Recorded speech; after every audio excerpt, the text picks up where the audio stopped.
I will complain about the magnitude to which sports betting and gambling has like multiplied in the Black community to anyone who will listen to me. Like, I genuinely think it is one of the worst things to have ever happened to Black people. And granted, I can only speak about the Black community because I'm Black. I don't know what's going on in anybody else's community, but I think it's a bit suspicious how much gambling is being advertised on like a mass national level, but then even more specifically how it's being targeted towards Black people. Because my husband watches a lot of sports podcasts, and I'm like, why are they always being so sponsored, like heavily sponsored by BetMGM and FanDuel and etc.? Like, that to me feels very targeted and very systemic, because we are losing money. Y'all are losing money. Like, it is a gambling addiction. No one is making money the way that these platforms will have you think you're making money. And you will spend more in your attempts to win big than you will ever win on their platforms. It is a losing game every time. And like, people just do not see that. Oh, it pisses me off. Because no one is doing the math in aggregate, they actually do not see how much they spend towards the activity, right? I had one client, we just went through his budget for the month. And when I tell you how much he spent on gambling, I was shocked. And I'm like, this could have been money that was saved and invested in other places, but it was not, because it was spent gambling. And I'm like, okay, well, did you at least make as much as you spent? And he said, no, I didn't make anywhere close to that. So I just want us to be very weary of the money that is being spent on these gambling platforms, because you're not making it back the way that you think you do. A small win here and a small win there is not the basis for you to try to make this a main source of income for you. Let's be using the sense. It's not going to work. It's never going to work. And now I see people doing derivative things of selling their bets. And to me, that makes even less sense, because if you are so good at making money from the activity to which you're making money from, why are you now selling that? Why not just put more of your money into it so that you can like max out and be the richest person in the world? Like, the logic. There is no logic to gambling. There is no logic to addiction. And what they're not telling you is that everybody is basically getting caught up on addiction of sports betting because it's the combination of the hope, the possibility of winning, and then never being able to let it go or take a dub, even when you do win. Is never going to happen. And one thing that she got wrong in this video, which the overwhelming majority of it is right, the one thing that she got wrong in this video is that it's not just being advertised to Black people.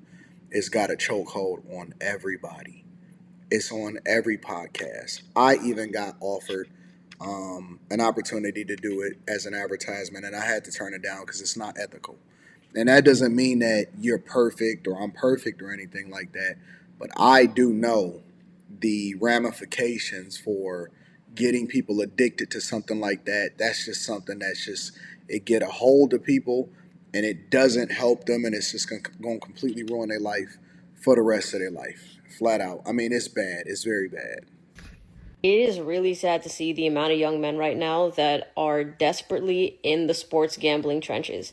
Like, these dudes are gambling addicts and there is no out for them because they're never going to stop watching sports. And I'm not saying to stop watching sports, but if you can't pay your rent and now you're asking for your girlfriend to give you money so that you can try to double it or triple it so you can cover the next few months of rent, and you keep losing, like, there's levels to this. You know, before, when you would watch a game, people would, be upset because their team lost, right? But now you have people that are crashing out even harder because they put their money on a parlay and a player decided to take a knee to drain the clock instead of running in a touchdown with 30 seconds left on the clock. Like, and these dudes are literally freaking out. Yeah, they're going to freak out because when you bet on a game, there's casual bettors, like people that bet every once in a while. I like to bet every once in a while. I probably only bet on big events like a boxing event, which is rigged, or the Super Bowl, for example, because I'm not really into football like that, or something like anything, right? Just a Pistons game because it gives you a more vested interest to root for the team or root against the team, and it really doesn't make anything. Like, I probably bet once every maybe once or blue moon, and it's something really minuscule, minor. So I've never just really got into sports betting like that. And it's so funny because one time I won, like I just absolutely cracked.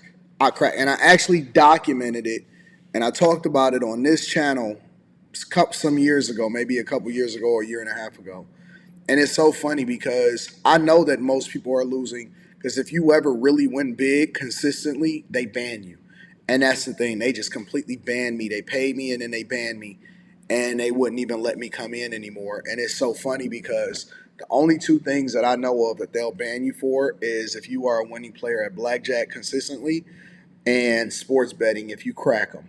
And so when I see a lot of these guys out here showing only the wins and never the losses and stuff like that, I find that to be hilarious because I know that you're not a winning player. It just doesn't happen. It's not even a real thing.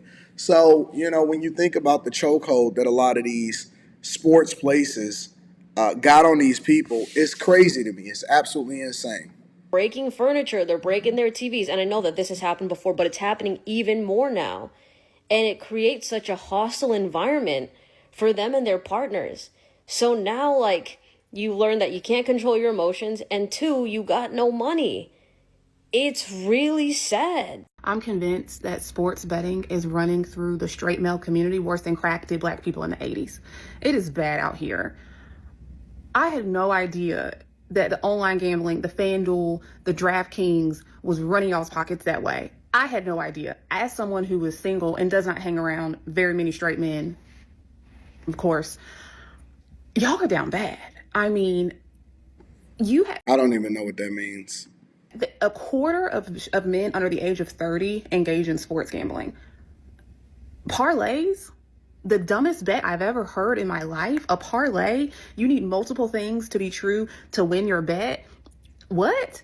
Are y'all all suckers? What? And then I read an article that said if you are good at sports betting, meaning you win instead of the house winning, which is always what happens, you get banned, not just from one platform, but they all share information and you'll be banned from all of them all at once because you're successful. I'm like, are y'all this silly to not understand this is a waste of your money? I gotta add a new non-negotiable to my list of deal breakers. Like, I now need to add, if he knows what a parlay is, to my list. I need to add, if he has DraftKings on his phone, we can't date. The fact that there was a bet on the color of the Gatorade that was going to be poured on the winning team's coach in the Super Bowl. Is this not crazy to anybody? Is this not absurd? Do y'all just like throwing away money? Some of y'all need to call that number. Some of y'all need to call that number at the end of the commercials that they put in tiny font because they're waiting on y'all's phone call. Some of y'all need help. For real, for real. This is blowing my mind.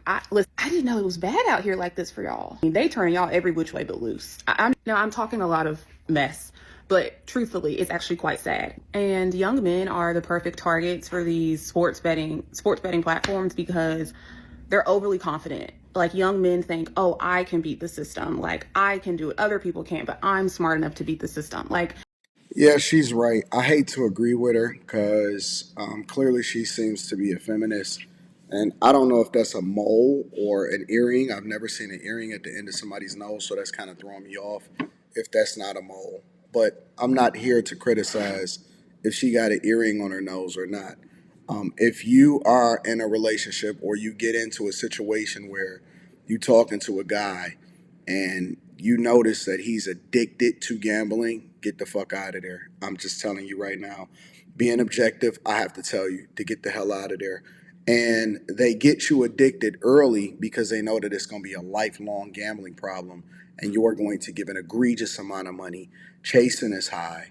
And then you'll win every once in a while and that just keeps you hooked in. And, a lot of people can't even afford to do this type of thing. So I absolutely agree with everybody that's here. Yes, it does have a chokehold on young men. Yes, it does have a chokehold on the black community. And yes, it is absolutely ruining lives.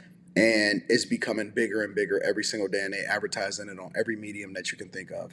Let me know what y'all think inside of the comments. I always like to give credit to the content creators because that's the right thing to do. Make sure you tap into the Patreon. Link is in the description. Teach Hanley, 40% off your first order, 20% off for life. I love you. I appreciate you. I'm holler at you guys later. Peace.